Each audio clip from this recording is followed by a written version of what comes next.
Deer, এটা হচ্ছে block পাবদা মাছ, ক্যানাডার মন্ট্রিয়াল থেকে আমি কিনেছি। এবং এই ব্লক পাবদা মাছ আইস থাকে আপনারা জানেন। তো আমি যেভাবে হচ্ছে আইসটা সরাই, গরম পানি ছেড়ে দিয়েছি এবং পেছনের যে বেশি পরিমাণে আইসটা থাকে সেটাকে আমি গরম পানি দিয়ে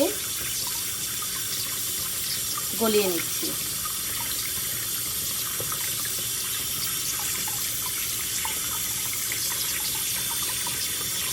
দেখতেই পাচ্ছেন খুব সুন্দর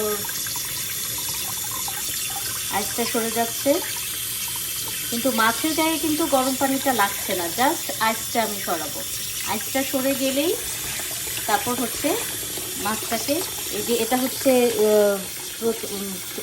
আরেক পিসের মাছ, এটাতে কিন্তু আমি কোনো গরম পানি কাজ করাবো না। তো এখন কল বন্ধ করে দিব এবং এই পানিটা ফেলে আমি হচ্ছে এবার ঠান্ডা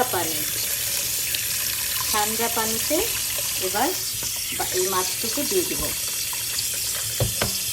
এবং খুব সহজেই এটা এরপর